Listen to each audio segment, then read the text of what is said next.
भारत में आने वाला पहला अंग्रेज विलियम हॉकिंस। साल था 1608। इंग्लैंड से एक जहाज समुद्र में निकला जिसका नाम था हेक्टर। उसी जहाज में सवार था एक अंग्रेज विलियम हॉकिंस। उसका सपना था भारत आकर व्यापार करना और अपनी किस्मत बदलना। कई महीनों की खतरनाक समुद्री यात्रा के बाद जहाज आखिरकार सूरत के तट पर पहुंचा। जैसे ही हॉकिंस भारत की धरती पर उतरा, वो चारों तरफ की भीड़, रंग बिरंगे कपड़े, ऊंट, हाथी और मसालों की खुशबू देखकर हैरान रह गया। उसने मन ही मन कहा, ये देश तो सोने की खान है।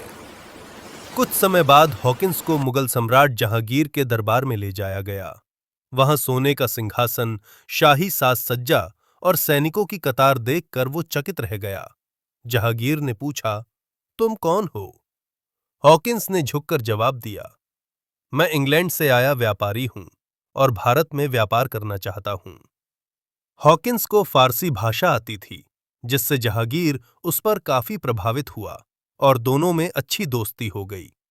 जहांगीर ने हॉकिंस को शाही महल में रहने की इजाजत दे दी, लेकिन दरबार में मौजूद पुर्तगाली व्यापारी हॉकिंस से जलने लगे।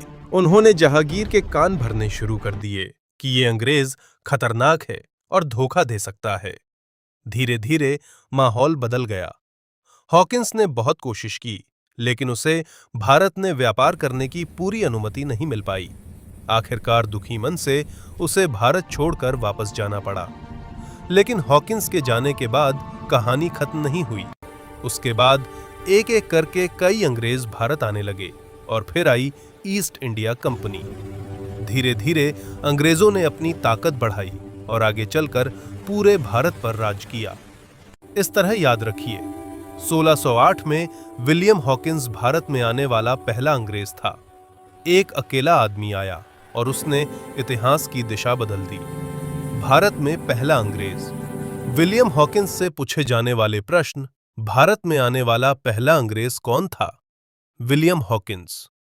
विलियम हॉकिंस भारत कब आया था? 1608। विलियम हॉकिंस किस मुगल सम्राट के दरबार में गया था? जहांगीर। विलियम हॉकिंस किस कंपनी का प्रतिनिधि था? British east India company. William Hawkins सबसे पहले भारत के किस बंदरगाह पहुंचा? सूरत। विलियम हॉकिंस किस जहाज से भारत आया था? हेक्टर। विलियम हॉकिंस को कौन सी भाषा आती थी? फारसी।